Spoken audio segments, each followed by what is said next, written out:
Wave.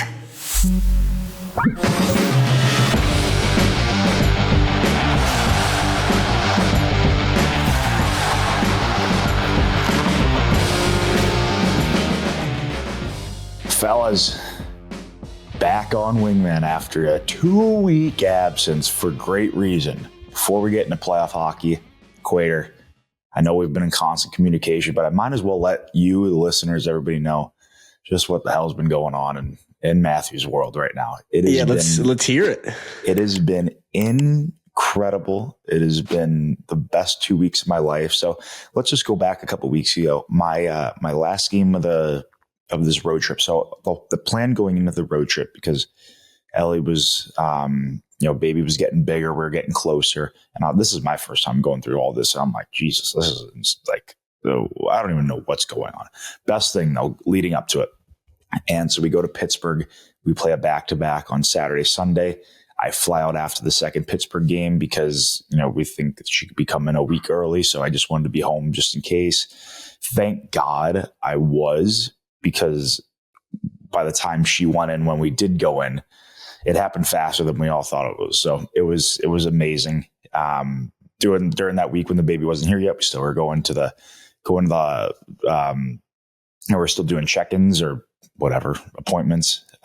Just kind of checking every box to make sure that when baby came, we were ready. And then 6:03 or 6:04 in the morning, Millie came and we did a surprise, which I think people think it's so weird of us that we did it, which is, I want to bring back surprise births for kids because nobody does that anymore.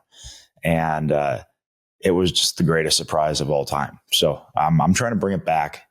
And I think that needs to be more of a thing. I feel like our parents, our grandparents, they never knew really what was going to happen. No, they had no gender reveals or anything. No gender reveal parties. No gender reveal parties. Let's bring back just the classic surprise. And it is literally the best surprise you're ever going to have in your life. So we had a name picked out for a boy. We had a name picked out for a girl.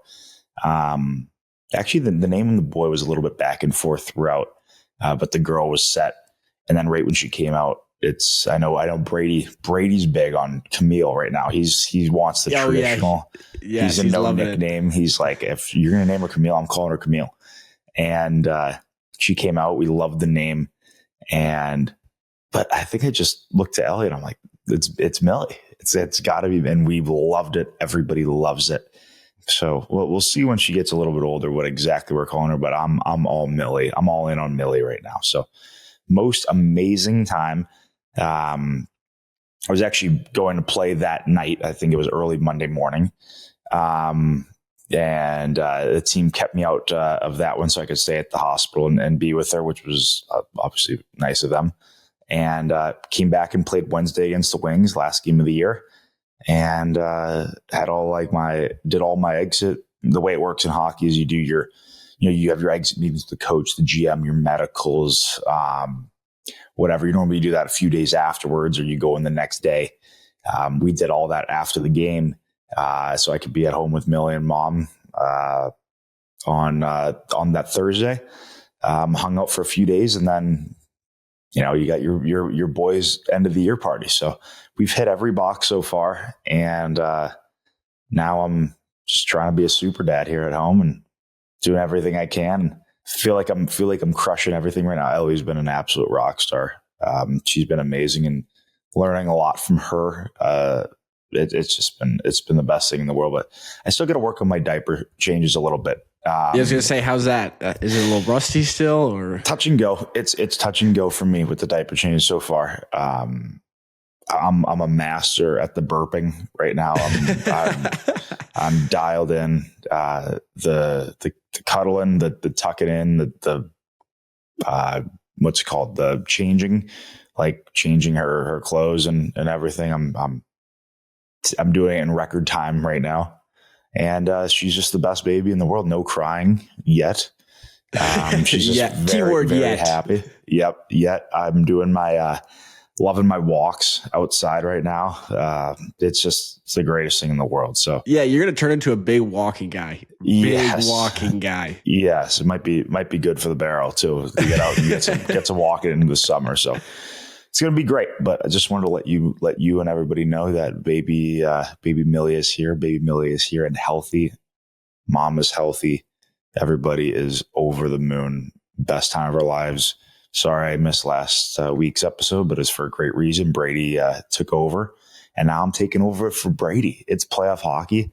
I told him, you don't worry about anything other than playing the beautiful game. I got this. So I think we're just letting all the listeners here. We're gonna move it not from 1 to 2 shows, but we're gonna be more. Not just once a week. We're gonna be doing a few pop-ups. We're gonna be doing a few different types of episodes. Some of them are gonna be run down through the games.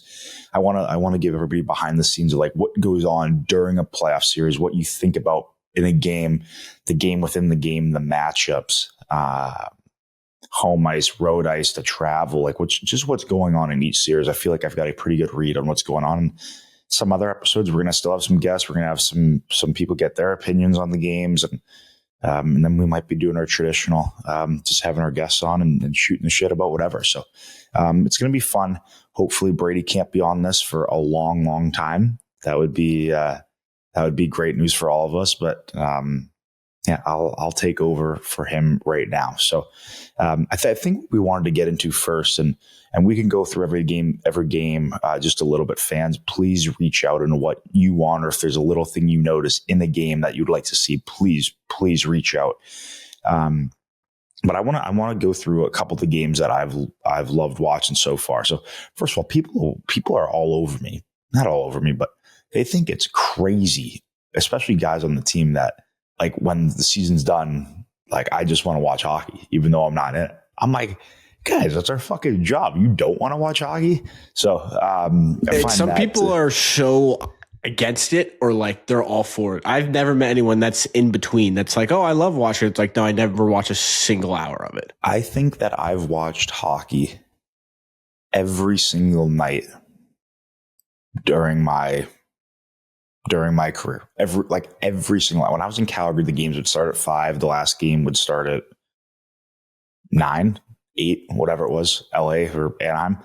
I would watch every single game. I'd be asleep by midnight. I'd start watching by whoever was in town. We'd have dinner right around 5-ish, and we'd watch all day. And I brought that here in Florida. Literally, we watch every single, all night, every night. But I love it. Like, there's nothing out. And even watching these playoff games, like, I love it so much. It actually fucking pisses me off that I'm not in it this year. Like, it is so sad.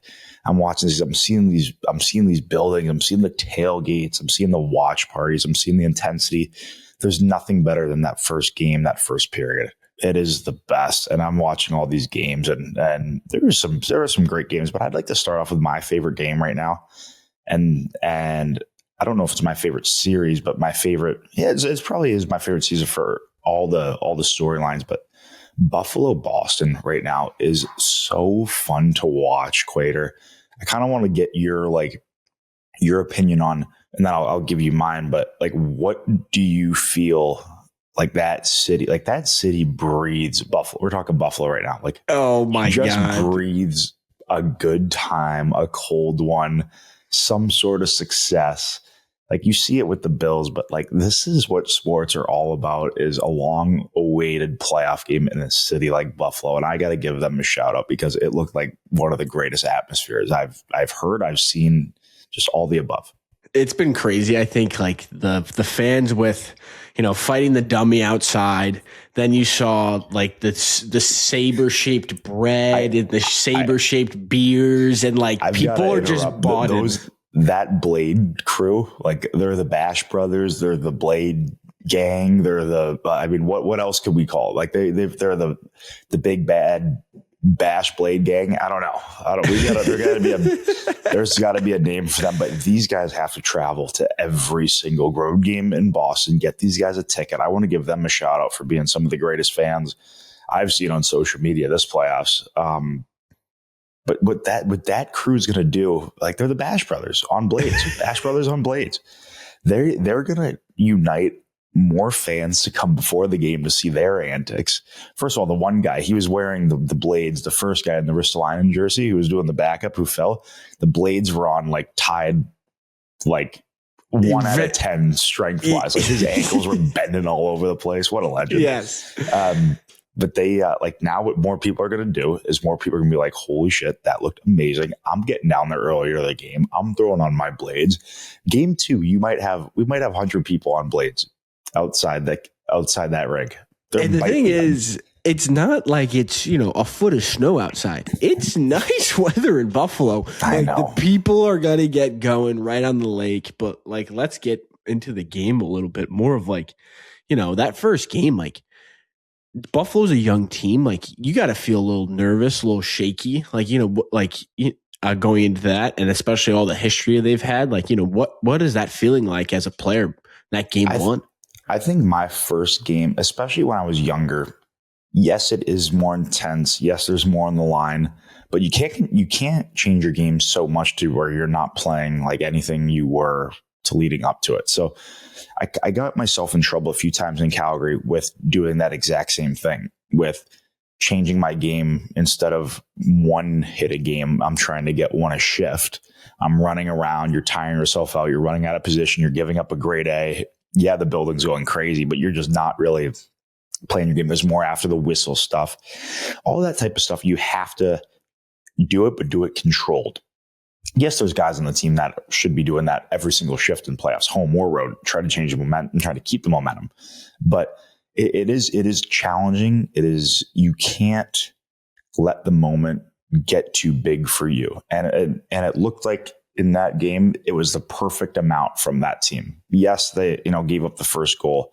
But Boston's a stingy team too. Like all these teams are unreal teams. Yeah, like Buffalo was the best in the Atlantic this year, but the parity, and it doesn't matter. Like look at how good Utah played in Vegas last night, and it took till 55 minutes into the game for Vegas to get the lead. There's so much parity, and once Buffalo got going, I think once they got that first one and they heard the crowd pop, that is when a team like that is so new to it. I mean, they've been 14 years of pain in that city with that team, and for them to get that one and then that crowd pop, and then they're like, all right, boys, this is on. And always the first shift or the first few shifts after that goal, like a big goal like Thompson's first goal, if you're Boston, you just have to get the puck out, the puck in, and you go 5 tight. No turnovers, no long shifts, nothing. Like you just live to fight another day, go to the next TV timeout, and then get your game back. But that's always, you see that all the time in playoffs where a goal after a goal. And those are always the most important shifts. But I would say I was really impressed with Tage. I was really impressed with Swayman, played really good. But Buffalo, man, they're so fast. Like they were coming at them in waves, and it's really cool to see just that building rocking again. I mean, I've had a lot of great moments in my NHL career in Buffalo. It's where I was drafted. Combine was there, all stuff leading up to the draft. It was a special place for me, always going there with like smile, looking around, and to see some of the big moments here as of late, even leading into the playoffs, some of the atmosphere is there. But this is by far my favorite series to watch. Too passionate fan base. And now what you're going to have too, I think I was telling this to Ellie last night when we were watching Buffalo, this fan base and these tailgates and these watch parties. First of all, I've never seen watch parties leading like in the first game, first round since like I don't even know what city has done it, but you don't see that many people out yet. As it gets going longer, you start to see more people. Maybe Winnipeg. That's all I could think of. Yep. That's a great one. Yep, the whiteout in Winnipeg for sure. That would be one of the only ones that has that many people outside. But you're seeing these people like caving in the fence. They're jumping on it. These guys are animals in Buffalo. I love it. But watch out for what the Bruins fans are going to bring in Boston, knowing that Buffalo's been getting all this love for their atmosphere, for their fans. Like, Don't sleep on the bees. They're going to have a sick atmosphere, and they're going to go more above and beyond. This series is not as much a battle on the ice. It's a battle of what's going on in the stands with the fans, who brings the more passion, who's deleting the more ultras. Like this is a game within the game series, which I love. So you could talk about two mutant of a fan bases, like people from Buffalo and Boston. Like it's unreal. That's greasy. Unreal. Just love their sports, just passionate, just boozing, and it's why you play the game for atmospheres like both those cities. I mean, I've played in Boston. I've played some big games in Boston. That place gets rocking. Don't you sleep on the Garden. It is friggin' awesome. All right, let's. What game would you like to move to? We gotta go Brady, probably, right? You have to. 3 seconds. It took 3 seconds. So here's how we kind of wanted to go over this episode. We want to talk about our 3 favorite games, and I have my clear cut number 1. I've got my clear cut number 1 favorite series right now, and unfortunately, my brother is not a part of it, but. He is in my 2-hole. And I was a little interested on how this series was going to go. Just going into the first game playoffs. I mean, Ottawa's been playing great hockey. Carolina wins the East, is the favorite to come out of the East. Like, what is this series going to go like? And I've played Carolina. I've played them 2 of the last 3 years, so I know the atmosphere in that building. I know how loud it gets. I know how good they are at home, all the above. So I'm like, how is this game going to start? Like, this could either be, it could be a 3-0 Carolina 5 minutes into the game. I feel like I've played games where that's happened before many times. It could be 0-0 overtime. It could be whatever. I was not thinking that start was going to happen. You could have given me a million guesses. I was not expecting that. But I have to give credit to both Brady and Stahl. Like, what a fucking way to get the building and all the playoff. As a player that's not playing in playoffs, or not playing, in that playoff game either, you're at the rink taping your stick, getting treatment before your game. All the TVs have the games on, and the way they're staggered, like everybody in the league is watching that game. It's a Saturday. It's 3:00. Like it's the best, and you see that. And I know when I was in the bubble, the first game of playoffs that year was Carolina and was it the Rangers? I think Carolina and the Rangers. And we're all getting ready for our game. We're like, how is this shit going to go? It's the bubble. It's weird. It's whatever. And there was a fight first period of that game. And there was guys killing each other. And we were all like, oh my God, here it goes. So I think what that fight between Brady and Stahl did is it just set the tone for this is a no nonsense. This is, kill or be killed type of playoffs around the whole league. So I absolutely loved it. I loved it for both teams. You could see both benches. Like, it doesn't matter if you're home or road, like, get the building going. Like, that helps both teams in that situation. 3 seconds in, I loved it. Brady is by far the league leader in captain's fights in his career. He has to be. I don't know his stat on that, but it seems like he's fought every captain on every team at some point. But it's good. I think it just sets the tone. I told Brady before, we had a lot of talk leading into that series just because we've played them the last 2 years and they have a lot of the same guys. So I think he asked me for my pre-scout on all the players before that they went through their whole team, roster pre-scout on them. So and I told him it's a different series, especially starting off in Carolina, one of the best atmospheres. Like I said, they play so hard. They play very similar everywhere they are, but especially at home, that first 10 minutes, like, you better be ready because it could be over before it even started. But I thought Ottawa played well. I think they have another gear, but this isn't a type of series where you're going to be seeing like a lot of goals. This isn't the type of series where you're going to be seeing like tons of chances. Like, this is a live to fight another day. A winning your shift is taking it to the net and trying to create something. Like, there's no room. There's never room when you play in the playoffs, but especially in a series like this with teams that defend that hard. Both their teams defend so hard too. So we'll look for the little battles and the little wall stuff and Carolina plays a very, very aggressive system, much like our team here in Florida, like very similar.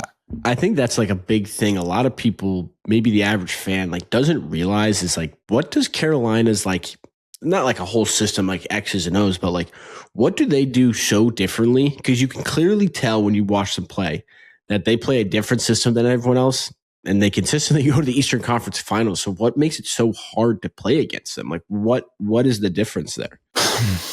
Well, I would say just from a system standpoint, even though we're not going to get into a whole lot of that, but when you're playing against Carolina, it's basically an exact copy of my team here in Florida. So I just look at it as a defenseman.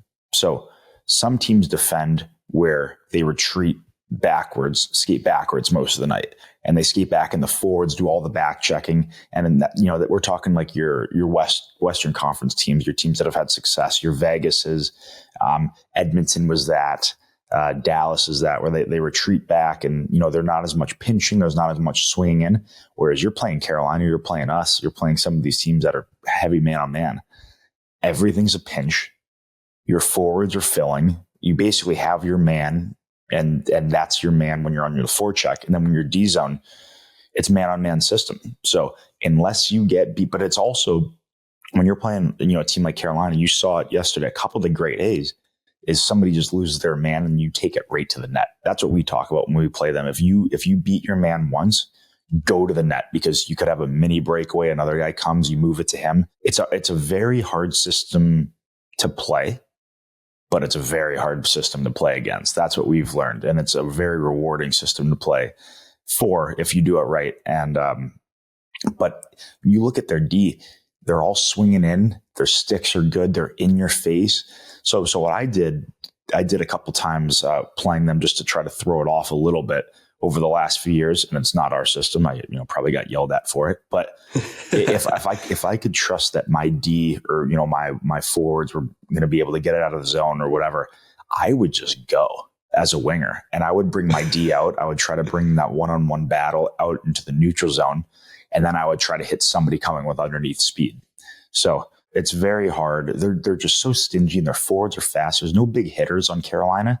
Nobody's going to, not many people are going to just, absolutely run you through the wall, but they're fast. They're good on their sticks.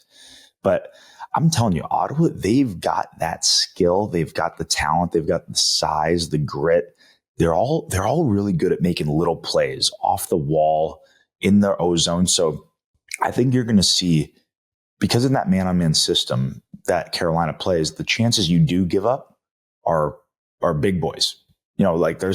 They're grade A chances, yeah. Grade A chances. So I think look to Ottawa to be able to capitalize on this a little bit more in game 2, because they do have the skill to be able to do it. But I'm excited to see that atmosphere in Ottawa too. Like that talk about a city that and a team that has been starving for playoffs. They got a little glimpse of it last year, but again, a battle of the buildings like this. I think it's called the Lenova. I don't even know what it's called in Carolina. That place fucking buzzes. Yeah, it hums. It's like a bowl, right? It's kind of like. I was talking with Taryn, and I want to make sure that I say this part first, because people will be all over me for saying this. I'm like, Taryn, how was the atmosphere in game 1? And she's like, it was unreal. All they do is just scream. And I'm like, really? I'm like, I was trying to think back like my experience there. I'm like, yeah, I guess they like kind of do. And Taryn was like, I don't even know if they know exactly what they're screaming at the whole game, but they are just screaming. And it was amazing. So I'm like, that's what you want though in playoffs, like just constant, some of the series that you go to, I don't want to say people watch the game too much and too closely, but it's almost like you got 20,000 GMs in the stand. Like, get up, wave that towel. Like, momentum is the biggest thing in playoffs, and fans can give their teams momentum. I remember playing in Colorado, quick story, when I was in Calgary. Still to this day, I don't want to say it was an even series because they were way better than us, especially when they got Makar. But that building completely changed 2 of the games for that, like in their for momentum for them in that series. Like, it was fucked. One of the probably the single greatest atmosphere for a series I've been a part of was on the road was in Colorado in 2018 or 2019. It was insane. So, was it like a big, was it a hit, or was it like, what is something that the fans do? Same thing. They just go. They go the whole game, and it's every time they have the puck up a rush, you see McKinnon have it, winding it up. The fans are already out of their seat, jumping up and down. It's ridiculous. But that is a sick atmosphere. I didn't really get to watch a whole lot of that game, but I think that first game went probably exactly how a lot of people thought it went. And I think one thing about Colorado too that people don't probably give them enough credit is how well they defend and how well their goalies are, or how good their goalies are playing. But that is such a hard atmosphere to play in, and don't sleep on altitude there. So I think that for that series where the altitude hits the road team always is that second game. So the second game could be a little bit bigger of a win for the Avalanche is my guess. I've been trying out Shady Rays, and they are legit. Same premium feel, super clean lenses.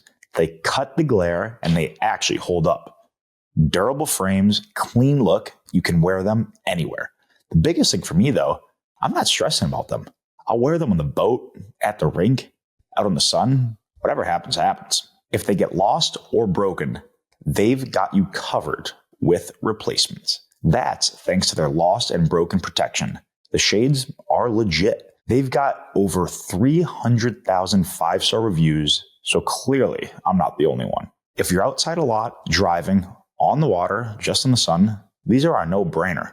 Go to shadyrays.com, use code Wingmen for 40% off 2 or more pairs of polarized sunglasses.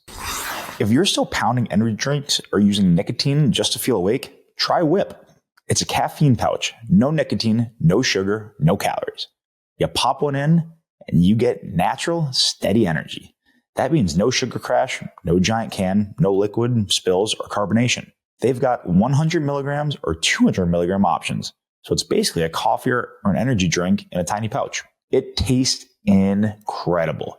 It's cheaper per serving, and honestly, once you try it, going back feels kind of ridiculous. Try the new fruit punch or blue raspberry flavors, or stick with my favorites like mint, orange citrus, sour cherry, or strawberry kiwi. Whip is the best reviewed energy pouch on Amazon and is an Amazon's choice product. Men's Health named it one of the best energy pouches you can buy.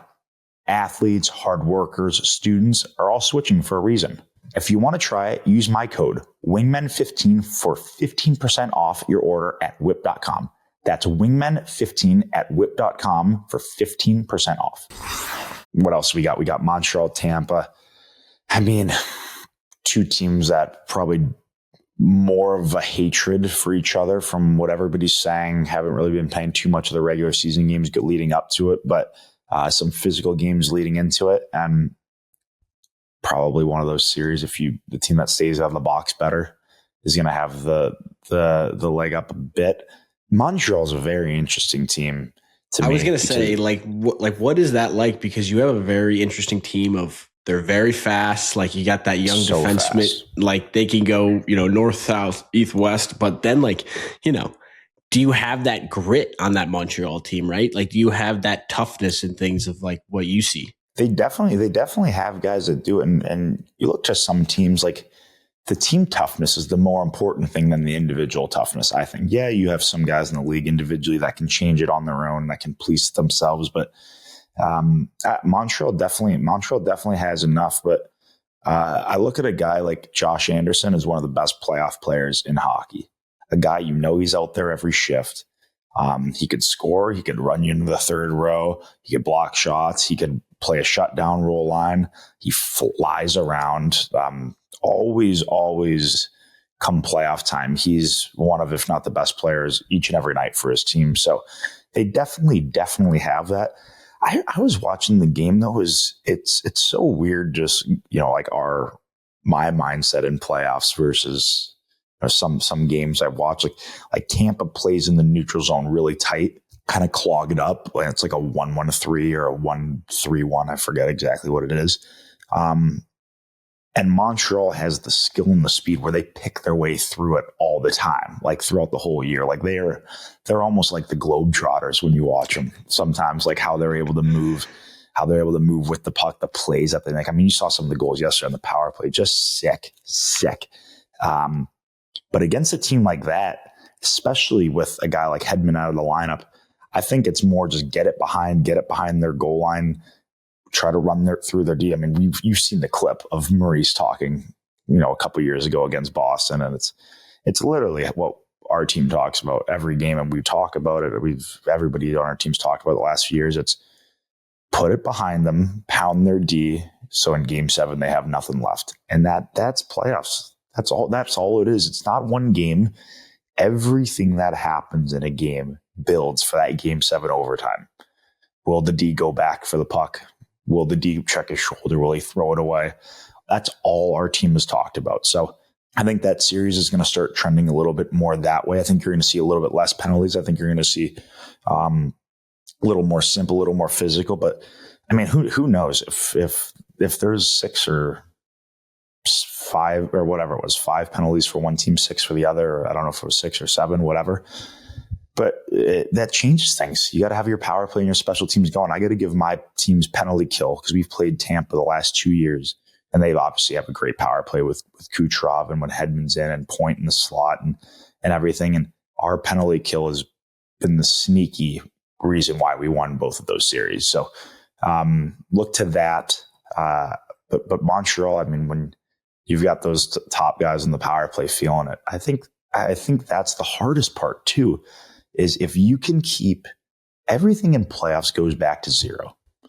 So if you can keep guys off the score sheet and stymie them, especially, some of these teams that have a heavy top line with big producers and guys that have had, however many points throughout the season, the longer that goes, the more they start changing their game a bit, especially if they're losing the series, and then stuff opens up and then they give up chances a little bit. And then that's where you capitalize. So look to that. Putting them in a panic, kind of like if those guys don't get those first couple 2 apples, they start switching. Their stick gets a little bit tighter. Then they make smaller mistakes in that sense.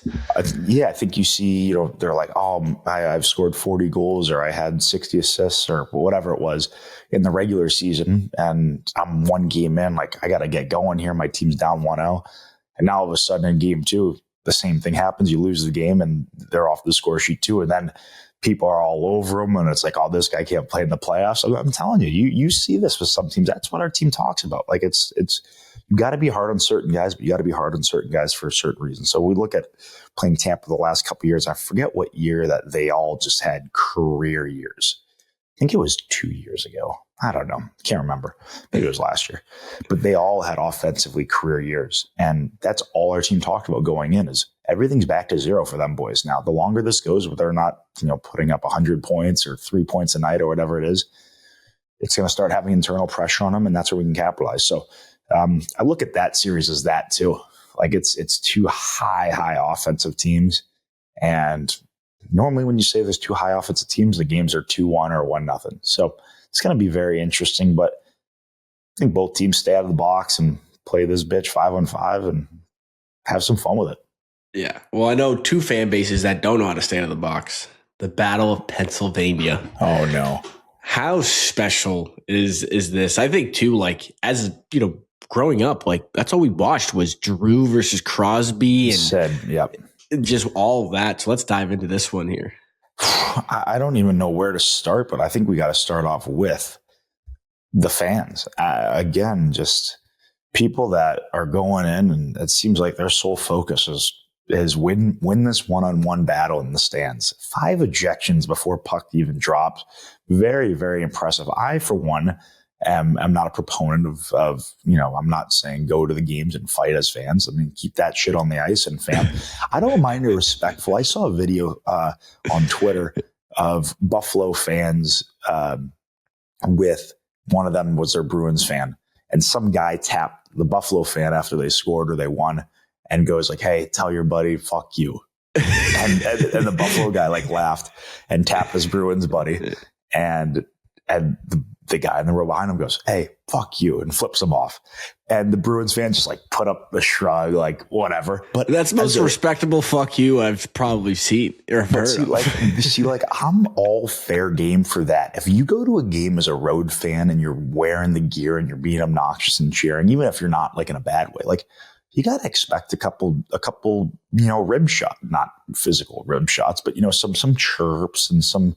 If something bad happens for your team or Buffalo, that should be expected. That's expected. It should be expected. It shouldn't be like, oh, like where are you from in Boston? Like great to have you here. Like you're not seeing the gritty beauty fans of Buffalo doing that. But so I would say in the Battle of Pennsylvania, keep up the passion, keep the gloves on in the stands.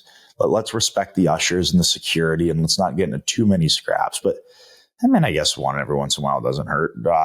But don't let's not turn the series into away from what it actually is. And that's Sid back in playoffs, one of the greatest rivalries in hockey back. And I think that's why, that's why the first round, I mean, some of these playoff series are just absolutely the best. You have two teams that haven't been in the playoffs for a few years. And then you have all the side rivalry stuff. You've got Tocchet, who used to coach in Pittsburgh, knows the guys well, knows their tendencies, probably is, I have no idea what his message is, but stay out of the box, one. And talks of, it was a unbelievable physical playoff gamer. So he's just got the boys rolling, and talk about a stingy team. And that's Philly. Like I got to give them credit because I, for one, the last bunch of years, going in and playing them, or even playing them at home, like there's no Crosby or there's, no McDavid or whatever on their team, but 1 to 4 and first pair to third pair, and then their goaltending, like they are just solid. They really are. They play hard. They block shots. They're great in the dot. They are a very frustrating team to play against because sometimes you look at it on paper and again, they don't have the your McDavids, your Crosbys and some of these guys in the league. So, but as a team, it seems like they have a ton of fun. Love going on the old Explore page after games, seeing some of their playoff or some of their celebrations after a playoff game or whatever. I love teams that post behind the scenes stuff like that, where you see the locker room sellies or the interaction with the boys. I think more teams should do that. Our team does an unreal job of that. But yeah, I look to that as you gotta, who's the head of the snake? It's what we talk about before every playoff series. You go over their depth chart and you say, go through each player, their tendencies. Some guys play with them. You play against these guys so much, so you normally know exactly what to say, but there could be a little thing, this guy, don't be scared to bring up his mistake 2 years ago just to, rattle him, shit like that. You know what I mean? This guy. So you guys have a playbook of that essentially. So before we get into more of this series, before every single playoff series, the day before, our team, if we start off at home, we sit in the theater at the practice rink. And if we're on the road, we do it at the hotel ballroom before we do dinner at the hotel, first game before every series. So you sit down and you start off with line one left winger. Go ahead. So just for example, give me a team. I don't want to go into exactly what we would say about players because it gets very, very, very detailed and very spot on. But let's go with, I would start off with Ottawa. Brady's not L1 left winger, which is nuts. But I don't know. Let's go with pick a team. Pick a team. Somebody. Okay, we'll go Montreal because we were just talking about them. Okay. So you go like line one. Who's first line left winger? Slavkovsky. Big, strong, great shot, sneaky, great plays. Gonna need some help again. Talking about the man-on-man system, like you don't want to leave it up for a one-on-one battle with him every time. But he's probably a guy who's he thrives in those big moments. He's been great at the Olympics. He's been great going back last year to playoffs. Stay out of the box with him because he's a heavy, heavy power play producer, as we saw yesterday. but a guy who each and every shift just maybe continue to take a piece of flesh every shift for a bigger guy, doing that for 7 games, that's hard to do. So maybe a guy like Mikkola or Jones, a big defenseman that has the size with him, like every single shift, get a pound. Suzuki, one of the top, two-way players in the game. And then you'll have a guy like Barkov who will be like, he's great on draws. He does this with his foot. He'll give you a little whack here after. I'm just making that up, but stuff like that. And are coaches in this room too, or is it just players? Coaches, players, everybody. You've got some management. You have some scouts occasionally, like some guys on the staff that watch the games. And everybody. It's literally an open mic. Whatever you think, whatever you say. So say like I played with. Is there anybody on Montreal that I've played with? Duhook, Texier, Deneau, Anderson, Doc. But anyway, say I played with a guy there. I'd be like, hey, played with him. This is what he does. To start a game, he comes out with so much energy to try to, set the place on fire. And then he can't handle that for the rest of the series. You know what I mean? Or something like that. Or after every single face-off, he's giving you a whack off the top of the laces. Like little stuff like that.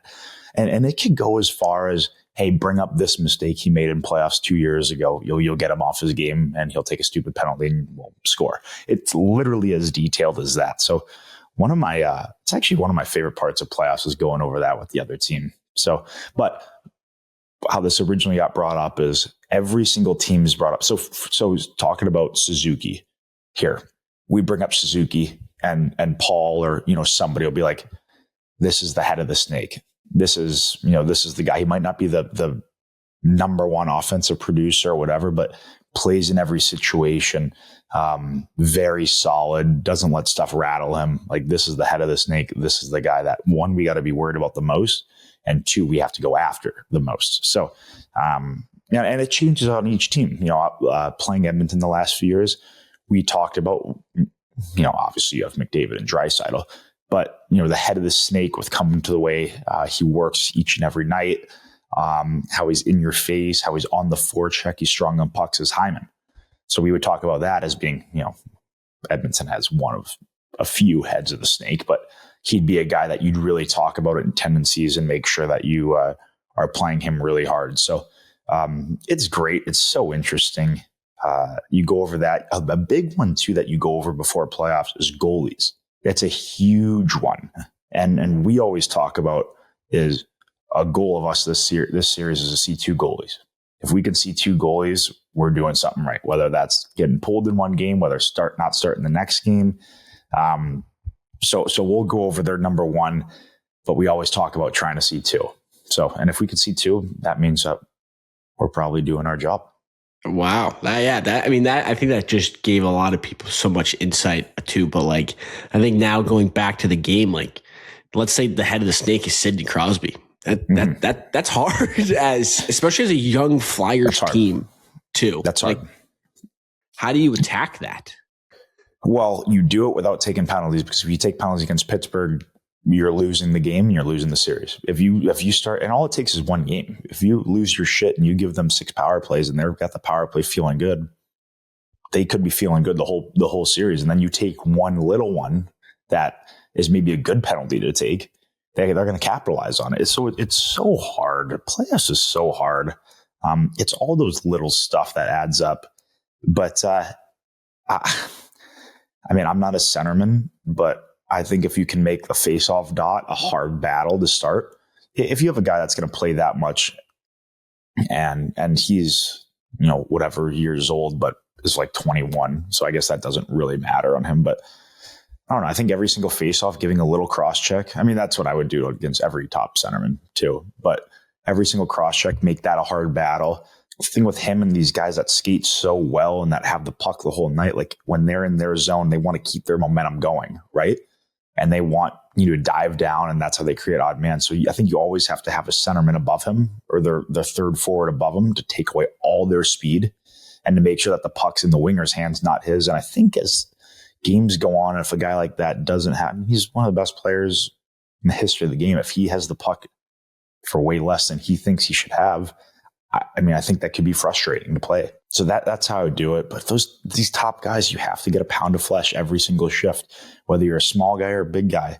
Hit him, hit his hands, stop his momentum, physicality. That's why the Cup's the hardest trophy to win, because all those little battles, you could play up to 28 games, four game sevens. Like, that's a whole other year, especially with that physicality. I saw some stat in the Boston Buffalo game that there's on average maybe 40 hits a night and maybe 30 or 40 hits a night. And the average in the first few playoff games is above 85. Like, it's just it's insane. That's nuts. Yeah, it's insane. So the physicality ramps up. I'm sure they count more hits too, but all those little hits that leads to, keep chipping away, just keep chipping away. And like we talk about it, we don't want them going back for a puck in game 7 overtime. And that's how our teams looked at it. And I think that's how you're seeing a lot of these teams look at it too. Yeah, and I think with that too, like a lot of these there's a lot of young players too, like that Porter Malone kid, like stepping up with that big goal. Mortone, yeah, he looks unreal. He had a snipe. It ended up being the game winner, but he looks so confident. It's that some of these younger players on Philly are making that team fun to watch. I mean, you look at some of those forwards, man, like they just buzz around. Tippett flies. That Forrester's a hell of a player. Guys that maybe aren't household names that are going to be household names. That Martone's he's solid. I haven't played again. It's hard to say how good these guys are too, or what type of player they are, because I haven't actually played against them yet. But watching them, I mean, that team might be for real, boys. They might be for real, and they might just be a sneaky wagon. You never know. Okay, so for all the fans out there, please send in your fan voicemails, because we will be getting into these. And I would love to hear what type of questions you guys are going to be asking, whether it's your favorite team, your team you're watching, or just playoffs in general. I've got a lot of experience the last few years, so I'd love to share some of my experiences with you guys on that, and mindset for some of the players. But we're doing a little must-dos here, a little new segment here. Quater came up with it. And it's just top 3, like what do's or what to do, maybe what not to do here in playoffs. So I'm going to be very, very vague on this one. And this is just going to go for all teams here. But I think a top 3 must-dos in a playoff game is, number 1, you get that cold tub in that hotel lounge the night before the game, and you get that body going, because it's not about what you're necessarily doing in the game. It's what you're doing away from the rink to get yourself dialed in for that, because it is a war out there, and it's a battle of the ice packs. It's a battle of the cold tubs. Get your treatment in, do whatever you need to do, eat clean. It doesn't even matter what you put in your body. It's what you just take care of it.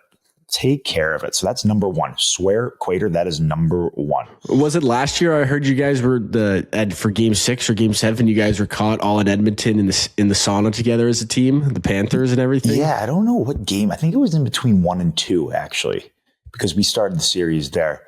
But the hotel Edmonton, they had a nice little spa area in the setup in the whatever 4th floor at the hotel there. And whole team, we'd go, pool, cold tub. We'd bring our own portable cold tubs and put them in there next to the pool. We would do a little parlay, steamer, maybe a cold tub dunk, chill in the hot tub, do that a few times. And I guess, some fans probably recognize us there. But the best part about something like that is we're doing that all as a team.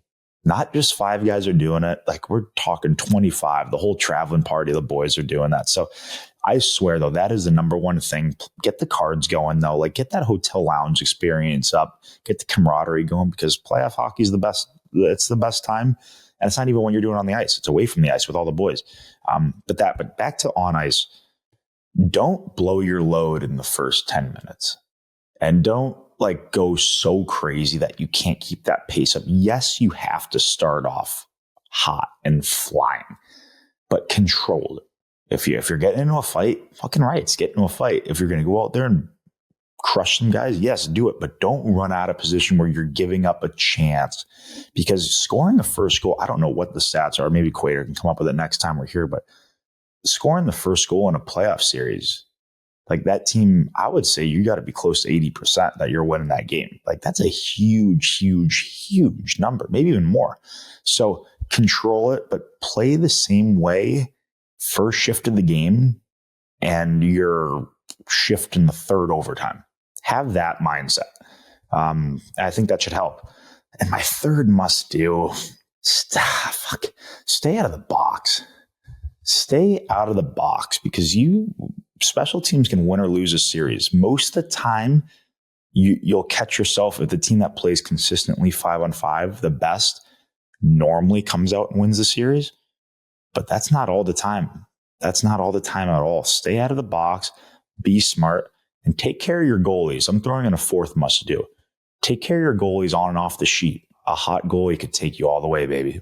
That's very true. I was just about to ask about that. Like, what is that goalie? You've had Bob for the past 2 cups. Like, what do you do as a player, like, to kind of keep him in a great spot and a great headspace too? Is there anything you guys? I talk to Bob like we're 3 days into a member guest in golf. We just shoot the shit. We talk about everything. He thinks I'm outrageous. I just love talking to him about all the above. We sit, a row, in front of him, behind each other on the bus. We're always talking non-hockey. I don't know. Just do whatever you need to keep these guys just healthy. One, so keep pucks down in warm-ups, boys. Don't be idiots. Keep pucks away from the head. And that's one thing I actually want to bring up about warm-ups. Warm-ups, players think warm-ups are for them on ice. Warm-ups for 100 years have never been about the players. It's about the goalie. So don't be in the corner, just stick handle and doing your own thing. Like, you get your ass out there and you shoot pucks for these guys. Like, fuck, I've always had an issue with that. But take care of your goalies on and off the ice, and take care of your bodies. Seriously, like, after a game, it was so hard. I remember playing Boston my first year here in Florida, and we just beat them in Game 5 in Boston. I was lucky enough to get a bounce for the overtime winner, and we're back in the hotel lounge. And I just wanted to crack open a beer and celebrate the win and whatever. And I had to stop myself a little bit. Like, don't fucking get too high and too excited on this, because you could go back to Florida and lose Game 6 and your series is over, season's over. Like, you better fucking dial it in. I get back to the hotel lounge and I'm waiting in line to get into the cold tub. And this was probably close to midnight. So you got to be dialed in. It is a 24-hour gig right now. And the better you take care of yourself away from the rink, the better you're going to perform and the longer you're going to play. So those are my must-dos. Again, fans, send in your fan questions. We'll get into some questions next episode. And hey, next episode, are we doing that collab, by the way, or no? Well, we will find. That is the logistics are speaking today about. Okay, that. Logistics. I love logistics. Life's all about logistics. So yeah, we might do a couple collabs with some people. We'll see, but look forward to hearing some of the fan questions next time. Yes, and the fan voicemail is 310-896-5568. And special segment, favorite segment of the week. By far, favorite segment in all of sports and podcasting. Seriously, really is. Wingman of the week. It's pretty obvious. Best thing that's ever happened to me in my life is having a baby. So I could shout out everybody. I mean, my wife was an absolute rock star. Baby Millie is the GOAT, absolute legend. But let's go with people that just don't get enough credit. And that's everybody at the hospital. That's your doctors, that's your nurses, are the midwife who helped us deliver, Aaron. Oh my gosh, absolutely dialed in, amazing job, made my life so easy. All I had to do is put my hands out there and help the delivery, put Millie on Ellie's chest. I basically did nothing there. So everybody there, the nurses, just all the people that don't get the credit. The hospitals are an absolute one of the craziest industries ever, just with the stuff going on, and they all seem to be just so dialed in. There's just stuff going on nonstop. But the way we were treated, the whole experience for us, it was literally the greatest day of mine and my wife's life. So shout out Wingmen of the week to just every single person there that helped us and helped make it just the greatest few days ever. The lead up. Did anyone pass out? After. Anyone pass out? No. I mean, if anybody were to pass out, it would have probably been, well, obviously my wife, who was doing the hard part and delivering. I was there in the trenches though. I had the gloves on. I had the hands out. I literally helped like deliver the baby. Like I took the baby and helped with Aaron and put it on Ellie's like chest right after. So it was, let's not forget here too, like the big boy and Ellie, but the big boy's running on very little sleep here at this point. So I think that helped. I think that helped though too, because I'm like, my hair is everywhere. There's some pictures that I just can't have people see of me. But Ellie's like on the table getting ready, and this might be getting into too much information here, but like on the bed getting ready for, the birth and the process and everything. And I'm on the, the couch laying down, like passed out. Like I was the one who just delivered the baby. It was maybe a regrettable moment here. Looks like stolen valor a little bit. Yeah. Stolen valor. After she delivered Millie too, we're all like just hanging there and, again, just very little sleep. So I passed out and we were supposed to move to this other room, like the post-delivery room or whatever. And they couldn't wake me up. Like I was still just on the couch, just in the trenches, crying. I couldn't believe what just happened. And I just needed 30 minutes, I guess. So finally I was like, Matthew, like, let's fucking go. Like it's time. Let's move room. So, but everybody, shout out everybody at the hospital. Amazing job. You got, like I said, best experience of my life. And thank you to everybody. Well, that wraps up another episode of Wingmen. Check out episodes every Wednesday during the NHL season. Watch and subscribe to our YouTube channel and listen wherever you get your podcasts.